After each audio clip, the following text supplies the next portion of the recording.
E aí, pessoal, vamos começar o curso de programação em Python. Esse curso foi produzido pelo professor Alessandro Ives Andrade e pela professora Luciana Pereira de Assis. A primeira pergunta é o que é Python, né? Que a gente que vai tentar responder. Python é uma linguagem de programação. Então, as linguagens de programação elas permitem que a gente crie programas, scripts, né? E com esses programas e esses scripts, a gente pode controlar o comportamento de um computador ou qualquer dispositivo eletrônico.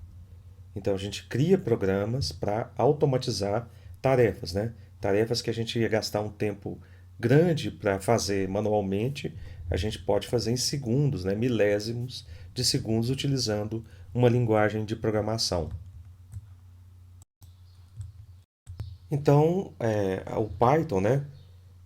O nome, né? Python ele surge inspirado num grupo de comédia inglês, né? Esse grupo de comédia inglês, ele fez diversos filmes, né? Então, o criador da linguagem era fã desse grupo e colocou o nome da linguagem para homenagear o grupo de comédia. O criador da linguagem Python é o Guido Van Rossum, né? Então, a pronúncia é bem provável que está errada. Então, essa é essa é a origem do nome. Por exemplo, spam também, ele vem. O Monty Python tinha um programa, né? Onde ele fazia uns trechos lá de comédia. Spam também é um nome derivado de uma desses trechos dessas comédias aí desse grupo. Aí no curso eu vou colocar algumas referências, né? A, ao grupo de comédia, né? E quem tiver interesse, tem um dos filmes mais interessantes dele, né?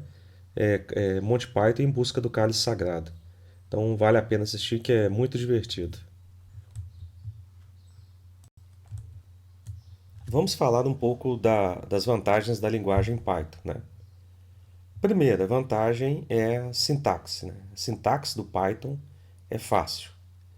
Então aqui a gente tem o mesmo programa, né?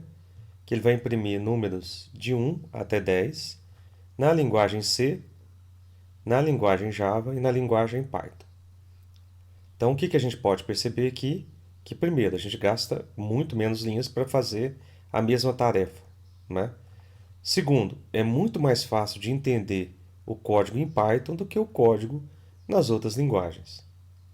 Então, essa facilidade que a gente tem de criar programas mais simples, fáceis de ler, é o que torna a linguagem muito atrativa. Se um programa é fácil de ler, ele é fácil de ser debugado, né? A gente encontrar erros nesse programa. É fácil de outras pessoas lerem seu programa e entender o que você quis fazer. Então, a sintaxe é uma das principais vantagens do Python. Outra vantagem, quando a gente pensa em Python, é a portabilidade. Linguagens que são interpretadas, né, elas vão têm portabilidade muito maior do que linguagens que são compiladas, né? Nós vamos entender isso aqui no curso, mas, por exemplo, primeiro vamos entender o conceito de portabilidade. Você faz um programa num sistema operacional e aí, com pouca modificação você consegue executar esse programa em outro sistema operacional. Como assim, professor? Você, por exemplo, está executando o seu computador em Windows, aí você vai colocar seu código lá na nuvem e é um servidor Linux, não é? Se você estiver fazendo um código, por exemplo, em C, que é de uma linguagem compilada, o que vai acontecer? Você vai ter que modificar esse código, não é? Para se adequar ao sistema operacional que você vai executar esse código. Então a gente fala que esse código, essa linguagem não tem portabilidade, né? Ou portabilidade, pouca portabilidade. Já um código Python você pode rodar no Windows e executar no Linux sem nenhuma modificação, tá certo? Linguagens como Java, JavaScript, né, são linguagens com alta portabilidade. Já linguagens como C e C++, ela vai depender de bibliotecas, né, específicas para o sistema operacional que você está usando. Então você faz o código num sistema operacional e roda em qualquer outro sistema operacional que você tenha interesse. Vou dar um exemplo aqui de como seria desenvolver um programa numa linguagem que eu tenho que compilar, né, o programa, né? Então eu vou criar um arquivo aqui, vou chamar de oimundo. Então eu vou digitar o código na linguagem, por exemplo, C, né? Aqui é o caso da linguagem C. Então aqui eu vou colocar a mensagem, oi, preciso de um ponto e vírgula aqui, colocar um return, fecho chaves, né? Salvo o meu programa, agora eu vou compilar o programa. O passo geralmente é assim: eu gero o código objeto do programa, né? Então ele vai aparecer um arquivo chamado .o, que é o código objeto, e agora eu vou gerar o executável, né? O meu executável vai chamar o imundo e eu vou passar o código objeto gerado no processo de compilação, né? Então aqui é o imundo.o. Então agora eu tenho o código oimundo, né? Agora eu tenho o oimundo.c, que é meu código fonte, o oimundo.o, que é meu código objeto, né? Então esses três aqui são oriundos aí do processo de compilação. E para executar, eu vou colocar, chamar o programa e ele vai imprimir aqui oi. Tá certo? Então esse é um programa que é compilado. Agora eu vou fazer em Python. Vou chamar o interpretador, né? Chamei o interpretador. Agora eu vou digitar o comando. Pronto. Tá certo? Se eu quiser, por exemplo, tem por exemplo, eu abrir um arquivo e colocar o oimundo lá, né, só o comando, basta eu chamar o interpretador com o nome do arquivo, então ele vai imprimir o resultado, tá certo? Então essa é a diferença de como você trabalha com linguagens interpretadas e linguagens compiladas. Vocês perceberam que o processo para gerar o programa em linguagens interpretadas como o Python é muito mais simples que linguagens compiladas como a linguagem C. Outra vantagem é que a Python é uma linguagem que tem grande aderência para o mercado, tanto na parte do mercado quanto na parte acadêmica, né? Então você pega pesquisas aqui que eu vou apresentar, os desenvolvedores, as pessoas que trabalham na área sempre vão citar Python como uma linguagem muito interessante para o desenvolvimento de programas, né? Tanto na parte acadêmica quanto na parte de mercado. Ela é a terceira no Stack Overflow na pesquisa, né? É a terceira linguagem mais votada, né? Então é a terceira linguagem mais popular. Se ela é uma linguagem popular, tem bastante gente trabalhando, mais documentação, né? E se tem mais documentação, o que vai acontecer? Quando você tiver uma dúvida, é bem provável que alguém já tenha resolvido esse problema. Então, quanto mais pessoas trabalhando, mais material gerado, não é? E mais facilidade para você tirar suas dúvidas. Outra vantagem é a variedade de bibliotecas. Vamos pensar em bibliotecas é o seguinte: é como um conjunto de funções que outras pessoas desenvolveram essas funções e que você pode usar. Então, por exemplo, eu vou fazer um gráfico em Python, em qualquer linguagem de programação. Eu vou pegar essas funções de uma biblioteca e essa biblioteca vai me possibilitar executar para criar determinado tipo de gráfico. Não é? Então é muito importante que a linguagem de programação ela tenha uma ampla variedade de bibliotecas para você não ficar reinventando códigos. Então, o que seria programar? Seria aprender a usar, pegar os conceitos, né? Óbvio, né? Mas pegar esses conceitos e a gente conseguir puxar dessas bibliotecas funções, né? Para a gente fazer para criar um programa para atingir algum determinado objetivo. Então as bibliotecas facilitam, elas aceleram o processo de desenvolvimento de programas. Então você pode ver aqui nesse slide que Python tem bibliotecas, né, para tudo que você pensar.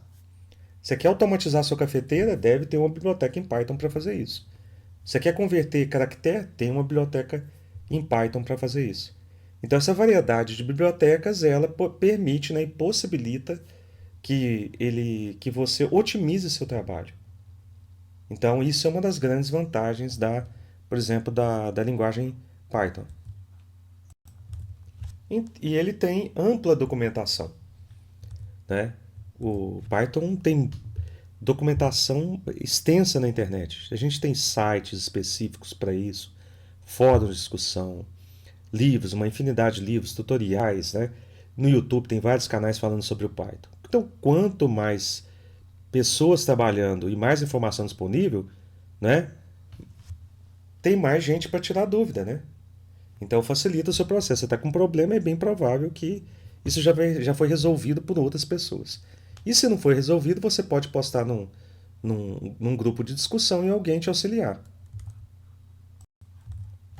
É, como dizem, mas nem tudo são flores, né? Python tem uma desvantagem que é um desempenho. Isso aqui é um benchmark produzido pelo pessoal da linguagem Julia, né, que é desenvolvida pelo MIT, que fala, por exemplo, nesse benchmark, que o Python é uma linguagem lenta. E realmente, linguagens interpretadas, com exceção do Julia, né, ela tem geralmente um desempenho menor, né? Ela executa, para executar uma tarefa, ela gasta mais tempo. Isso aí é uma verdade em que a gente fala que é uma verdade parcial, né? Porque você consegue melhorar o desempenho programando em Python, criando estratégias para isso. Outra coisa é o seguinte: será que você precisa, sua tarefa é tão crítica que precisa ser que você precisa de tanta velocidade? Entende? Então você vai definir qual que é o escopo do seu trabalho. Você tá criando um equipamento médico, né, que vai ter que, ou para ler uma sonda dentro de um reator, alguma coisa assim, que tem que ler milhares de milhões de vezes por segundo, não sei. Talvez aí você vai ter que construir uma biblioteca na linguagem C. Tirando esses casos muito específicos, na maioria das aplicações, o Python vai atender o seu objetivo de desenvolver softwares, né? Caso você precise de coisas específicas, eu vou mostrar aqui umas estratégias, né, para você conseguir um desempenho melhor. Outro problema que eu gosto de falar para os meus alunos, né, é o problema de duas linguagens, né? Geralmente, como que acontece? Eu vou falar na parte da academia, mas a gente pode falar também um pouco das empresas, né? Na parte acadêmica, né, a gente geralmente, por exemplo, quando eu fiz meu doutorado, eu tinha uma linguagem para fazer simulação, não é? E tinha uma linguagem para analisar os dados. Então eu usava o C, né, para fazer as simulações, porque eram simulações para executar o software milhares de vezes, escolher resultados, né? E aí eu usava, por exemplo, o C, o AWK, que é uma linguagem de script para filtrar esses logs, e depois o MATLAB para fazer as análises estatísticas e os gráficos. No caso, aí, o meu problema era o problema de ter três linguagens, mas tudo bem, né? Na indústria, a gente poderia falar assim, nas empresas, eu teria uma linguagem para fazer o protótipo, aí apresentaria o protótipo e depois implementaria meu código em uma outra linguagem para a velocidade. Então, o objetivo era fazer um protótipo rápido, né? Depois implementar a solução é, em outra linguagem é, devido a problemas, por exemplo, de desempenho. Então, o Julia, por exemplo, é uma linguagem que é esse intuito, mas é uma linguagem ainda muito nova, né? Então, eles estão numa fase ainda que muda muito os comandos, né? Muda. Então, é uma linguagem que não tem maturidade suficiente ainda, né, para a gente começar a desenvolver códigos nela. Então, vamos falar aqui do Python. Então, é o seguinte, então seria o seguinte, eu fazer meu protótipo em Python e depois implementar uma solução mais rápida em C, não é? Esse é esse problema. Tá, isso aí era um problema que eu acho, né? Que hoje a gente consegue criar os programas, tanto o protótipo quanto a implementação em Python. Por que que eu consigo fazer isso? Ah, mas o Python não é lento? Sim, o Python é lento, mas existe maneira de contornar esse problema. Por exemplo, você pode escrever partes críticas do código em C++. Ah, professor, mas eu não quero fazer isso. Tá, muitas bibliotecas utilizadas em Python, elas são desenvolvidas em C. Você está achando que você está criando um programa que vai ser executado em Python? Não, você vai executar seu código em Python, mas ele vai mandar, por exemplo, uma biblioteca em C++. Então, você ganha em desempenho com isso. Ah, mas a minha aplicação é muito crítica. Seu computador tem vários núcleos. Então, você pode usar threads, né? Estratégias de usar threads, por exemplo, né? Fluxo de execução, por exemplo, num processo lá, e rodar o seu código em vários núcleos, né? Por exemplo. E você pode ter estratégias de compilação, não é? Algumas bibliotecas, né, pode compilar o código do Python em código de máquina, né, e melhorar o desempenho, tá certo? E no último caso, você, como eu falei na primeira vez ali, pegar e desenvolver algumas funções sem C++. A gente cita isso, mas é porque é o seguinte, geralmente você não vai desenvolver essas aplicações críticas, são casos muito específicos, né? Então, por exemplo, muitas das vezes você vai fazer um programa para colocar na web, né? Você quer fazer um sistema que rode na web. Por exemplo, em C, C++, você não vai conseguir fazer isso. Você vai ter grande dificuldade para fazer isso. Já o Python já vai te ter um framework para resolver esse tipo de problema. Então, se investir numa linguagem de aprendizado, que você vai ser mais difícil de se aprender, mais difícil de você codificar, porque tem casos que talvez o Python não vai resolver, aí eu acho que é perder tempo, né? Tá certo? Então você tem essas estratégias caso sua aplicação seja crítica em relação ao tempo. Outra vantagem é que o Python é gratuito e o código é aberto. Não é? Então o código do Python é gratuito. Então você pode baixar, fazer o download dele e não vai pagar nada por isso. E a outra coisa é o código aberto.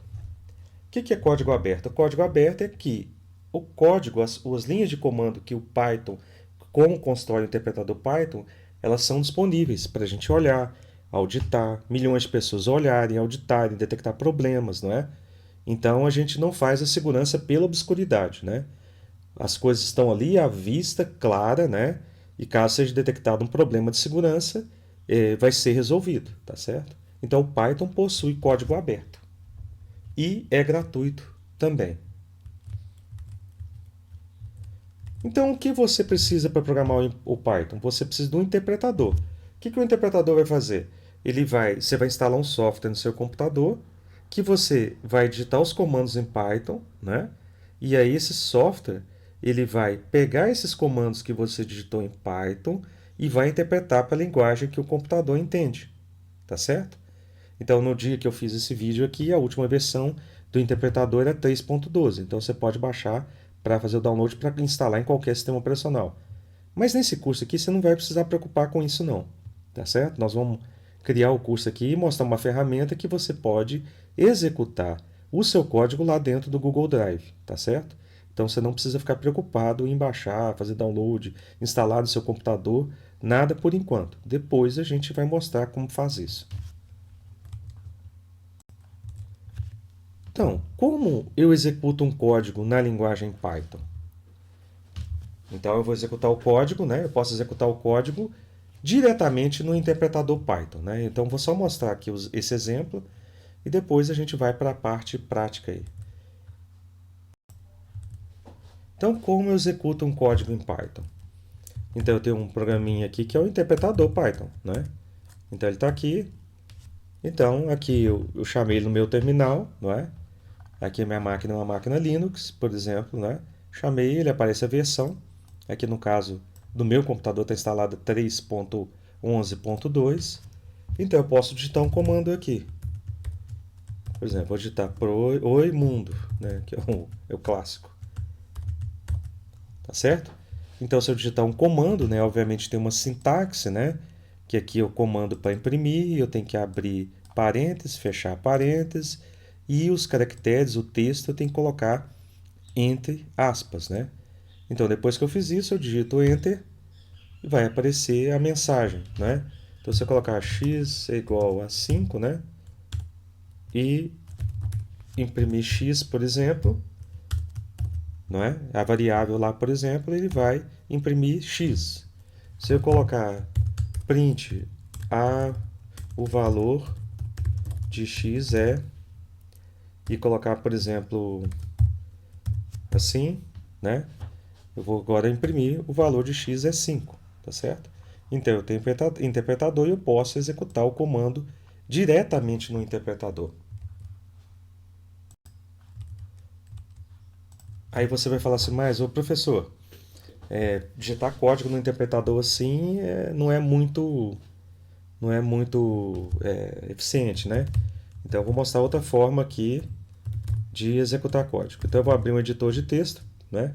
Vou chamar de oimundo.py o arquivo, vou usar o editor de texto que eu tenho aqui, o VI Improved, né? Mas você pode usar o Nano ou qualquer editor de texto que tenha no seu computador. Abro o arquivo e vou inserir o código. Oi, mundo. Coloco o código, vou salvar, salvei. Se eu abrir o arquivo aqui, ele vai estar lá o que eu digitei, né? A extensão é .py, perfeito? E agora eu posso executar esse código através de um arquivo. Então eu vou chamar o interpretador, que é o Python 3, e passar o nome do arquivo. Aí ele vai executar as linhas que estão no arquivo.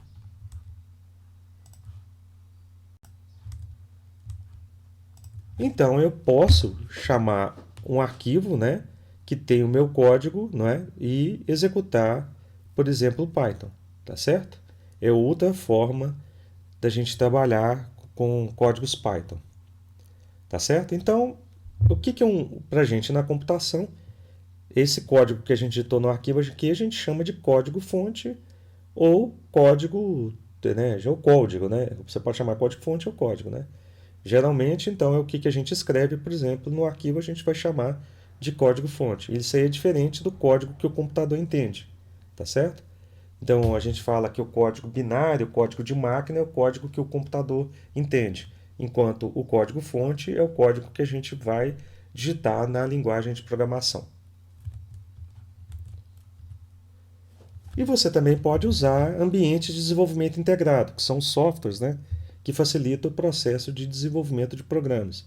Então você pode usar o PyCharm, Visual Studio, Eclipse, Jupyter, e aí você escolhe o que você quiser. Tá certo? Esses ambientes integrados de desenvolvimento eles facilitam o processo de desenvolvimento de aplicações. Tá certo? Então, num determinado momento do curso, nós vamos começar a usar essas IDEs. Mas por enquanto não precisa preocupar em instalar essas IDEs, que a gente vai usar o próprio Google Drive para executar o nosso código. Aqui, por exemplo, tem a interface do PyCharm. Então, o que você pode ver? Ele tem uma parte aqui onde à esquerda tem seus arquivos, à direita tem seu código e embaixo você pode ver o resultado do programa, tá certo? Então, você consegue trabalhar de uma maneira mais eficiente, tá? Quando você vai fazer grandes projetos, né, com milhares de linhas de código, elas vão ser ultra eficientes. E você tem uma outra estratégia que é usar o Jupyter Notebook. Para aprendizado, a gente gosta muito de usar o Jupyter Notebook, né? Porque quando a gente está aprendendo uma linguagem de programação, a gente está preocupado em executar os comandos, né, passo a passo, né? Com uma ferramenta mais simples, perfeito? Então, o Jupyter Notebook para o aprendizado é uma excelente estratégia, né, de usar o Jupyter Notebook para aprendizado. Quando você já entender a linguagem, já dominar a linguagem, aí você começa a usar a IDE e a partir desse ponto a IDE vai ser você vai usar essa IDE para desenvolver seus aplicativos, tá certo? Qual que é a vantagem do Jupyter Notebook? Você executa o seu código dentro do seu navegador. Tranquilo? Então, o que o Google fez? Ele fez o Colab, né? Que o Colab eu faço o seguinte, é uma plataforma que fica dentro do Google Drive que você não precisa instalar nada, você simplesmente executa os seus códigos dentro do Google Drive. Você não vai precisar salvar nada, porque seus códigos vão ficar lá, tá certo? Então, nesse curso, a gente vai focar usar o Google Colab, porque a maioria das pessoas tem conta no Google e ele facilita o processo de desenvolvimento, né? Desses códigos, porque eu não vou precisar instalar nada, não é? Ele tem recursos lá muito bons para a gente criar um relatório. É fácil compartilhar esses códigos, então você pode compartilhar esse código comigo. Ô Vivas, tem um problema aqui no meu código, você pode dar uma olhada? Você me manda o link, eu entro no seu Colab já a gente pode trabalhar, né, junto, né, dentro do seu código. Eu posso chegar lá, fazer uma intervenção no seu código e facilita o processo de aprendizado.